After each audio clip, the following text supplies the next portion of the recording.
Well, hello, friends. I'd like to tell you about a webinar we have coming up on working with your eighth house planets with Melanie Reinhart. And I'm really thrilled to have Melanie with us today to tell us a little bit about the webinar. Thanks for joining me, Melanie. Can you tell folks a little bit about what to expect in your webinar? Yeah, sure. But first, thanks so much for inviting me to speak on this topic, something very dear to my heart. Oh, awesome. Yeah, a lot of people are really curious and interested in the eighth house. The eighth house and the 12th house seem to be houses that we return to the most. I think people find the 12th house confusing, but why do you think people might be drawn more to the eighth house? Well, as you know, in the ancient astrology, it was the house of death, loss, and misfortune, basically. And in one way or another, those are experiences which we all have in our life, on a scale ranging from minor to absolutely major. And it seems that in our culture anyway, the wisdom about the process of death, and indeed the presence of death in our life, has been pushed way away. Now, this is changing to the point where people have a real, genuine curiosity about it. And, you know, that's all good. I'm just remembering there's a beautiful bridge in the town of Basel, a bridge over a lake, and it's full of paintings. It's all painted. It's 16th century, I think. And there are all these idyllic scenes of, you know, a little family with the kids playing, a basket of food and nice trees and flowers and all that. And variations on that kind of a theme. And in every picture, there is a very Saturnian kind of figure with a scythe. And again, variations on a theme. Sometimes the scythe is coming down like right over the family, or it's hiding behind a bush or something. And to walk the bridge is like a contemplation of the fact that death is our partner in life. And so that coming back into more collective awareness through the work of wonderful people like Elizabeth Kubler-Ross, for example, that's all good. However, another dimension of the eighth house that really interests me is maybe best summed up by Rudyard. I wrote down a quote from him. Can't find it, can remember it. Says that the eighth house should really be called the house of renewal, of transformative renewal. So in his marvelous book, New Mansions for New Men, the eighth house discussion is labeled to renew. And there is a whole notion that a path of personal transformation is like the experience of dying before you die. So dying and resurrecting, dying and being renewed. And that too is an experience which absolutely everybody has. And we're a bit impoverished in terms of our language to actually describe what we're experiencing and what is actually going on. Of course, the great poets and artists give us wonderful evocations of that. But I think too, these days, what I see developing is more of an acceptance of those kind of experiences and more space for people to speak from the heart about what is actually going on without like being shunned or thought mad or whatever. So it's incredibly rich. And when you look at the position of the eighth house, this is something I want to do in the webinar. it's very fascinating because, again, in the ancient astrology, there were 4 houses in particular, which were sometimes called the evil houses.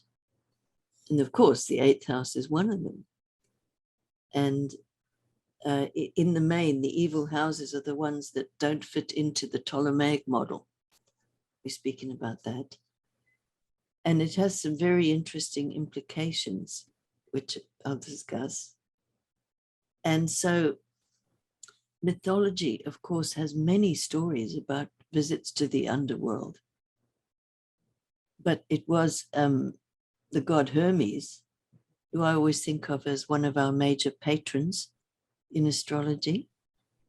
I believe that he was the only one of the gods who had free rite of passage, as it were, to go all the way down into the underworld and back and to relay messages. And of course, he was one of the Olympians, so he could go all the way up to the celestial realms as well. So he's a very important guide, as it were, on our journey. But the whole archetype of the journey to the underworld is found in every single culture. It's very ancient and so forth. So one example that I'm going to explore a little bit with charts and texts is the Dante's Divine Comedy, Commedia Divina. And it's interesting because the Italian word commedia doesn't actually mean comedy, ha ha, like we use the word comedy. It had a broader range of meaning. It meant a play or an extended epic poem which has a happy ending. And so Dante wrote this huge epic, which is one of the most famous pieces of literature in the world, really. And many people even know quotes and quote Dante without even knowing that it's from the Commedia Divina. For example, abandon hope, all ye who enter here. That's from the Divine Comedy. And the themes that he writes about are also archetypal. So we'll be looking at his chart or a variant of it because we're actually not even sure of the day. I don't usually work with charts that are that unsure, but in this case, the one from astro.com, it really works when you look at his life and his mission and everything else. And then I'm also going to look at the chart of Dante Gabriel Rossetti. I hadn't even realized the deep connection between them, but we do have a proper chart for him. And maybe a couple of other examples. But I also want to focus on just kind of mulling over how we meet these kinds of experiences, which are either to do with death and loss and misfortune, or else also a kind of a call to the underworld, like happened in the story of the goddess Inanna. She was called to the underworld and she responded by agreeing to go down. Not completely willingly, but she did surrender to that. So we want to look at ways to meet this kind of experience and mull that over. I look forward to hearing you say a little bit more about the not completely willingly. That seems to be an important component of the 8th house, right? Absolutely.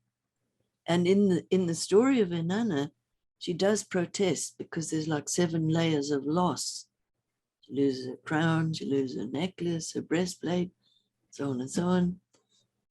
And she does protest at every step. And the response is, hush, Inanna, the ways of the underworld are perfect and must not be questioned. So there is that potentially quite severe feeling, which is a bit fear engendering or awe-inspiring is a better way of looking at it. So I guess in the webinar, I hope to contextualize eighth house experiences, which give us a handle of some ways to approach them, because it's true that they can be greeted with fear. And that's normal and natural, but it's not the end of the story. We don't have to get locked to the fear, because it's a much bigger process. Beautiful. Well, thanks for leading us into that a bit. A couple of things I want to say for anybody watching the video is this is a webinar format, so Melanie could probably teach on the eighth house for a whole week Yes. if she wanted to Yes. say everything that she could. So she's narrowed her focus for us on certain dynamics to kind of draw those out a bit. Another thing is that although this webinar is about working with the planets, this isn't a cookbook webinar where she's going to be going through every planet in the eighth house and every possible aspect. She's going to give you some examples of some choice examples that she's going to pick out for us to give you an example of how she might work with those planets in this particular context that she's describing for us. So I always like to name those things to set up your expectations. But anything else you want to say about that before I let you go for today, Melanie? Well, you pinched what was to be the opening line of my webinar about we need a week for this. Yeah, maybe someday we'll have time to do that. I would love to do that. That'd be wonderful. Yeah, that'd be great. But I've really enjoyed the preparation for this, because it was actually, last year was the 700th anniversary of the death of Dante. Wow. And there was a lot of Dante activity around. I went to a webinar and then read some books and so on. So I've been very involved with the Commedia Divina and also learning about the life of Dante. So to have an opportunity to take this into the astrology has just been fabulous. So thank you.